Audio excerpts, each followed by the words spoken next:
Itong parts nito, ito yung tinatawag na friction indicator na pagka nagkaroon ng friction dito, nagtatransmit dito, converted into frictional amperes. Ano? Tignan natin ha. Now, pag nilagyan mo ng certain load dito, yan, kung let's say, halimbawa, 50 foot-pounds. Oh. Oh. Oh, humihinto. Yan, simulated into actual na nangyayari sa makina kapag walang tinatawag na motor oil, yung internal combustion engines natin. Nagsisis yung mga metals natin, yung tinatawag na mating surfaces sa loob ng metal natin. Kapag walang lubrication, walang motor oil, ganyan ang nangyayari. Hihinto. Ganyan, no? Oh. Yan. Now, subukan natin yung isang oil na kilalang kilala sa buong mundo, no? Napakaganda yan. Ginagamit ko yan. Yan ang ginagamit kong engine oil ko. Hindi ako nagpapalit ng iba. Okay yan. Subok ko na ito eh. So, testingin natin. Titignan natin dito. Okay? Lagyan natin ngayon ng motor oil yung dalawang mating surfaces. Ano? Ayan. Now, bibigyan natin ng foot-pounds dito kung ilang ano. Oh, mataas pa rin yung friction niya. Ano? Oh. Humihinto pagka mabigat talaga yung load, ano? So ibig sabihin, mataas talaga.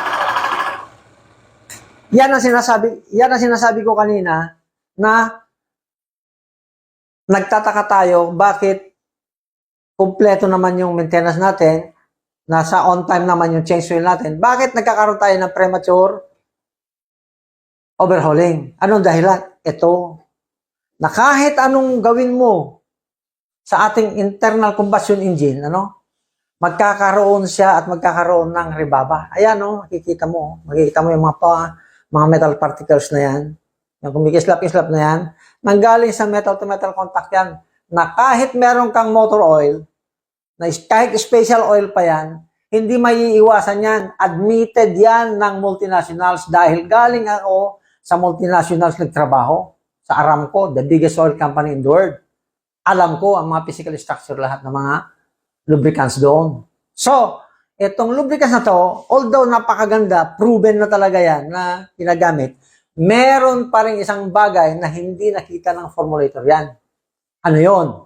Ipapakita ko sa inyo ngayon kung ano yung bagay na hindi nila nakita sa technology na to. Ito yung binabanggit ko kanina na kayang mag-penetrate ng ating produkto doon sa metallic pores ng metal. Na pag sinirip mo sa magnified telescope, sa 1/1,000,000 micron, iyon, doon mo lang makikita yung elements na to. So, ipapakita ko ngayon kung totoo yung claims ko o hindi. Huwag na kayong bumili sa aking produkto kung hindi totoo itong aking ine-explain sa inyo ngayon. Now, buksan natin ito.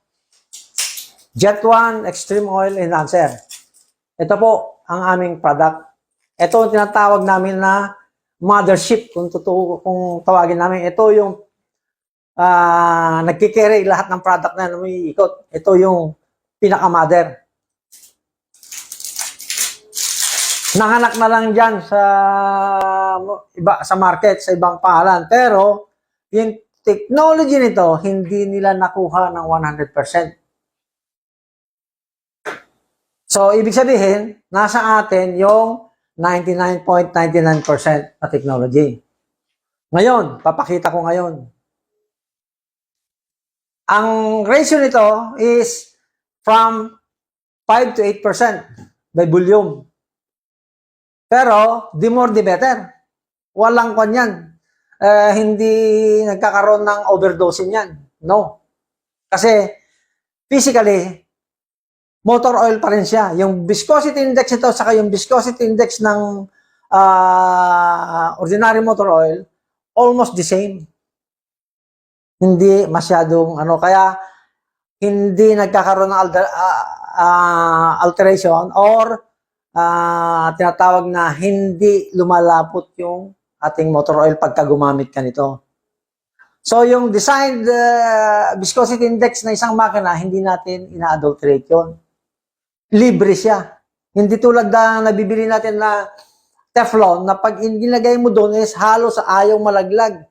Ibig sabihin, pag inadulterate mo yung viscosity index ng isang makina, yung design viscosity ng isang makina, magkakaroon ng tinatawag na resistance to flow.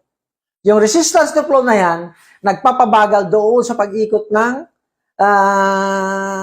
system ng motor oil sa engine, sa internal combustion engine natin, magkakaroon na tinatawag na oil starvation sa ibang parts. Kasi nadidelay yung travel niya dahil masyadong malapot. Ang ating produkto, walang adulteration yan. Hindi nagkakaroon ng pagbabago ang viscosity. Point something na lang. So, safe tayo. Marami man ang ilagay natin, walang problema. Okay, titignan natin dito kung kaya niyang inalify yung friction dahil pag kumapit ito sa metal, tignan natin kung ano ang magiging resulta. Okay? Nakita nyo naman kanina, no? Unang pisil ko pa lang, nakita mo na, hindi na umakyat. Unang pisil ko pa lang, ano nangyari? Sinagad ko na.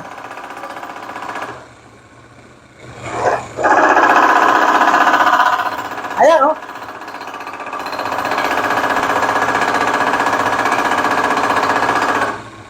Ah, 25 lang yung rating. Samantalang kanina, 50 foot-pounds lang, pumapalo na sa maximum hanggang sa humihinto. O, ngayon, tignan natin, ngayon, isagad ko.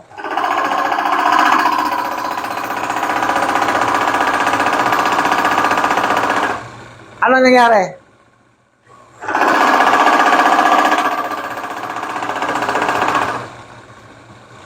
Ibig sabihin, yung ating elements, pumasok na doon sa metallic force na yan.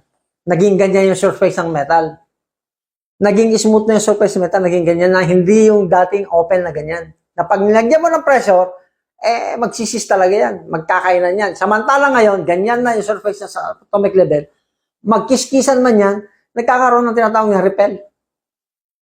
Pangalawa, na technology nito na isasabihin ko sa inyo, ang surface ng metal, pagka meron ka nito, nagiging parehong positive or nagiging parehong negative yung surface ng metal. Magdikit man yan, hindi tulad nung dati na isang positive at saka isang negative. Pag nagdikit yan, magi-spark yan. Ngayon, hindi na. Parehos kasi sila. Pag magdikit man yan, repel. Wala yung friction.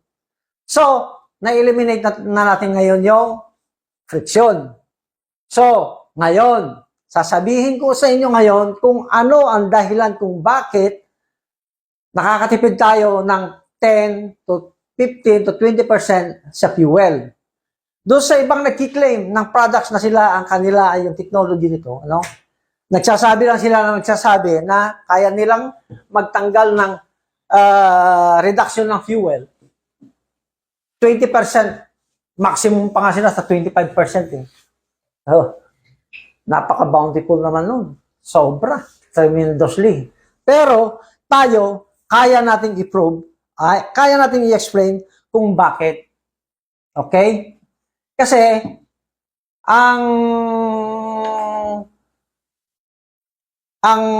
fuel, ganito yan.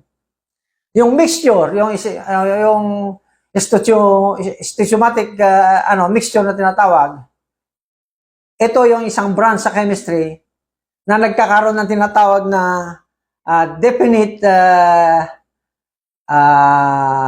tawag doon, stoichiomatic, yung tinatawag na total or exact mixture ng fuel sa air na pagka nag-introduce doon sa tinatawag na intake, ano? At pag pagka nanggaling sa baba yung pistoning at saka umakyat na sa cylinder wall, didikit niyo yung piston sa cylinder wall, ano? Doon magkakaroon ng tinatawag na compression ratio. Tataas doon sa sabog, ano?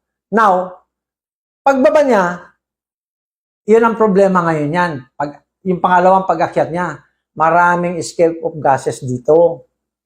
Now, pag maraming escape of gases dito sa cylinder wall, magkakaroon ng less yung tinatawag na compression ratio. So, hindi buo yung compression ratio natin, hindi ngayon sasabog ng husto yung mixture ng fuel at saka air. Now, kapag meron ka nito, yung micro scratches na nag-create ng less compression ratio mo na sumisingaw sa cylinder mo, sinilled up nyo yan. Pag push niyang ganyan, wala na ngayong singaw dito. Buong-buo yung combustion mo. Sunog na sunog ngayon. So, ibig sabihin, less fuel, more power. So, nakakatipid ka ngayon. Yun ang dahilan kung bakit nakakatipid sa fuel yung product nito. Na ito, pag inihalo mo sa motor oil. Yun ang dahilan. Hindi nila may paliwanag yan kung bakit nakakatipid ng fuel ang ating product. So, ito naman, bakit tayo nakakatipid ng motor oil? Kasi, doon sa mga metallic, mga surfaces na nagki-create ng friction na ganyan, nagkikiskisan na ganyan, doon nang gagaling yung tinatawag na pagkasunog ng ating motor oil. Nadi-deteriorate. Ibig sabihin, nasisira na yung tinatawag na total base number. Yung TBN natin, bumababa ng bumababa. So, lumalabnaw yung ating langis, wala ng lubricity.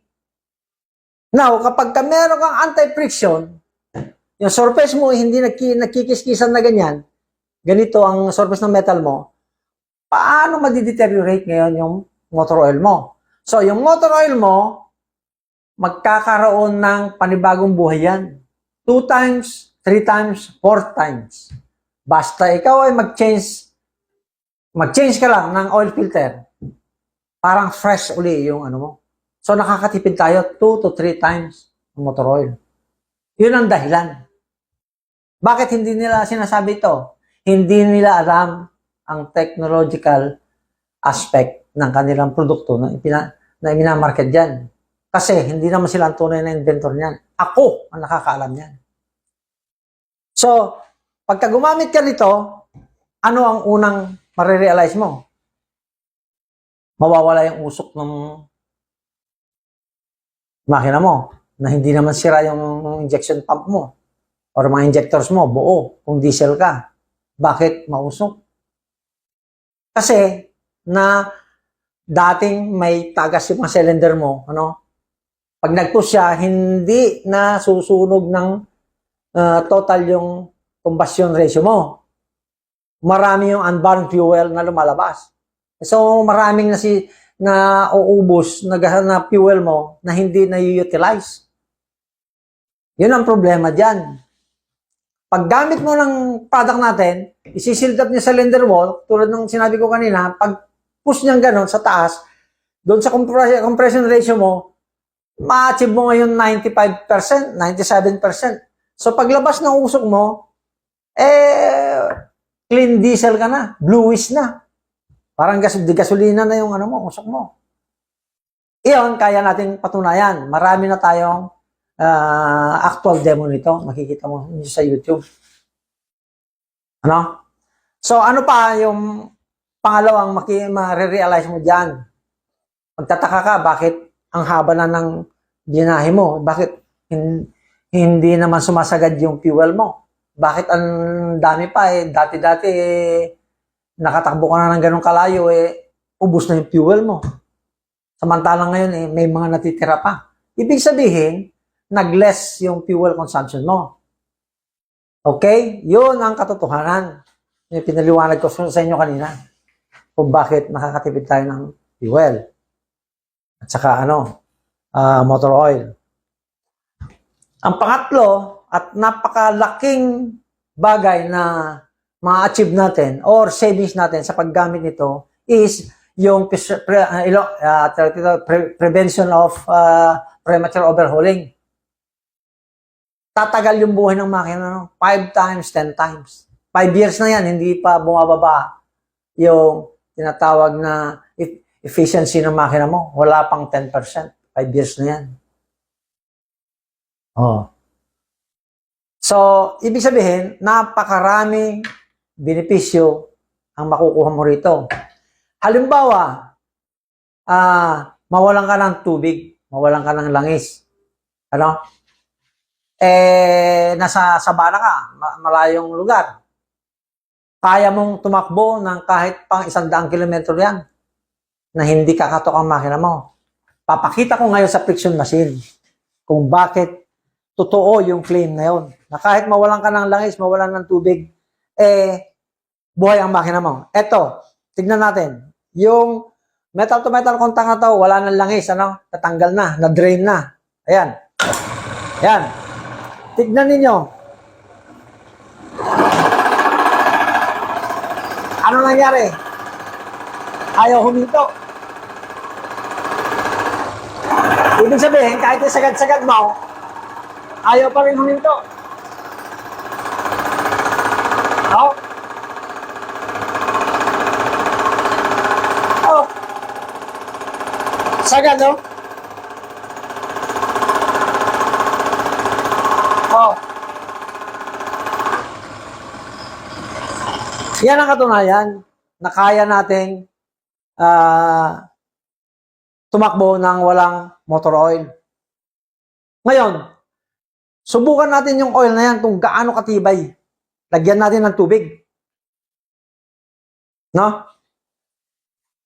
Lagyan natin ng tubig. Oh.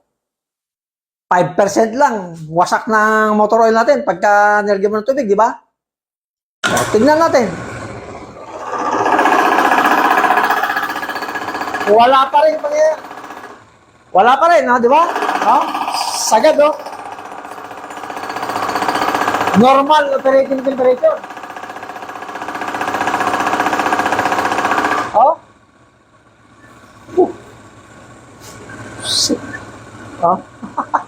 Namula lang yung kamay ko. Tanggalin mo. Tayo tissue. Tanggalin mo na kami. Eto, tissue. Punasan natin. Kita nyo? Pinunasan natin. Ulitin ko. Ano yung nangyari? Lumalaban, di ba? Ito mo, pinunasan na. Di ba? Oh. Paano tanggalin yan? Subukan natin. Okay. Ito, pagtanggal, hindi kaya ng tissue. Ito, carborundum.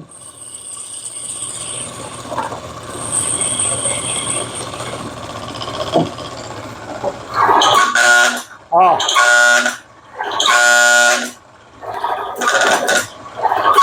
Oh. Yan ang pantanggal. Carborundum, hindi tissue. Ibig sabihin, yung ating metal, kapag ka nakadikit yung ating oil, kahit sabihin mo na ibaba mo na lahat yung oil natin, nakadikit pa rin siya. Kasi magnetize yung niya, yung physical structure niya. Meron siyang tinatawag na magnetic power. Kaya niyang mag-stay sa metal. Na kahit nakaganon siya, kasi ang oil, pag nilagay mo dyan, hindi lalaglag. Pero pag ginan mo, laglag yan. Yan, kahit nakaganyan ng 1 linggo, 2 linggo, 1 buwan, hindi malalaglag kasi naging integral parts na siya ng metal. Take note, naging integral parts ng metal. Doon sa atomic level, hindi sa surface. Pinunasan ko na, di ba? Yun ang katunayan, pinunasan ko. Pero hindi natanggal. So, ibig sabihin, nandoon sa metallic force siya sa loob, hindi sa ibabaw. So, ibig sabihin, ibabaw at loob, protektado ang metal ng ating engine parts. So, makakasigurado tayo na ang ating pyesa, pagka gumamit ka nito, magiging superior quality siya. Napakaganda ang pyesa natin na mapipreserve natin. Hahaba ang buhay ng makina. Kaya, yung mga fleet owners, yung mga ang laki ng benefits nila dito.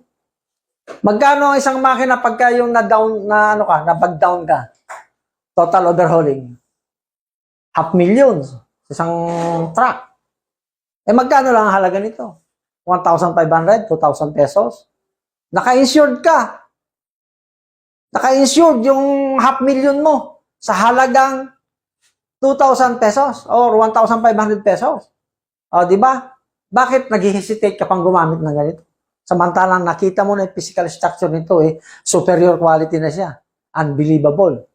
First of its kind sa lubrication technology itong ating product. So, kung gusto nyo masubukan, money back guarantee tayo. Pag hindi maganda, hindi totoo yung claim ko, ibalik nyo yung bote, balik namin pera nyo. Okay? Meron pa akong ipapakita na nakaka-amaze.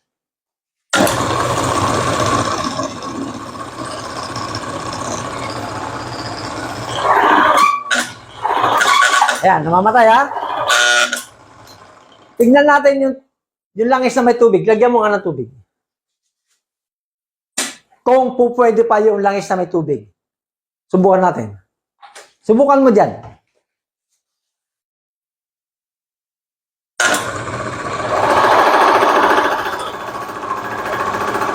O bakit?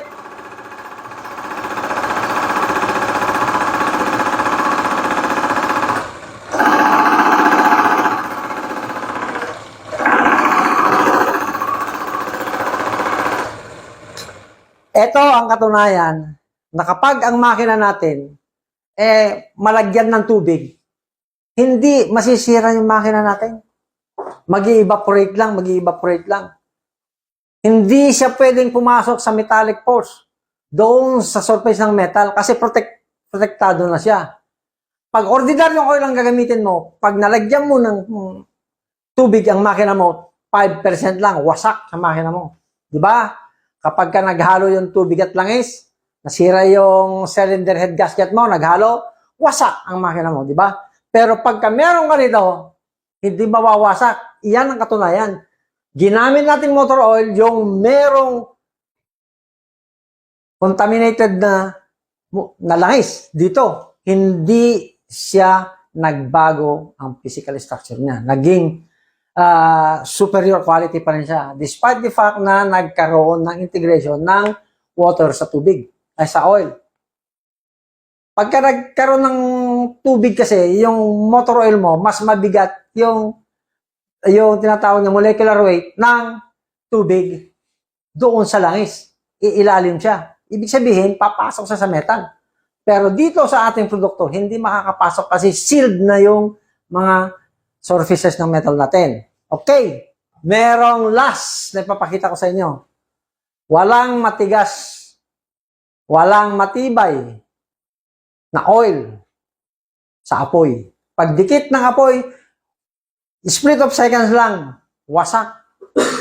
Dahil mataas ang temperatura ng apoy against sa heat resistant ng motor oil. Okay? Tignan natin. Sunugin natin. Yan ha. Nasunog na. Tignan mo to.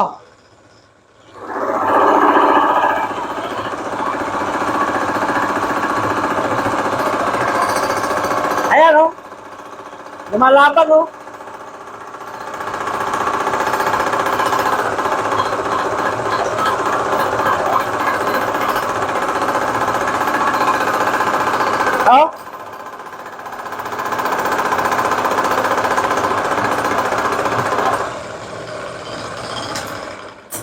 Pagdikit pa lang ng unang seconds ng apoy, automatic na yon na wasak na yung total base number nung kan, wala na siyang lubricity. Automatic na yun. Kung hindi man siya masunog, sira na yung lubricity agent niya. Yun ang matinding tinatawag na thermal resistance ng ating produkto. At kahit abutin pa siya ng 500 degrees centigrade, 700, 1,000, hindi mo kayang tanggalin yung lubrication natin sa surface ng metal hanggat hindi mo siya nililiha or ginagasgas ng carborundum. Yun lang ang pantanggal dyan. Ayan o, carborundum.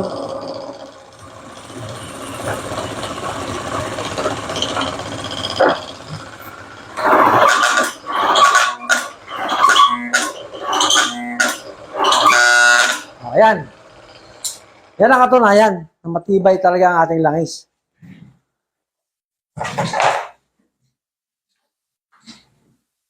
Okay. For the time being, I would like to reiterate to everybody na itong product natin, hindi ho ito ordinaryo.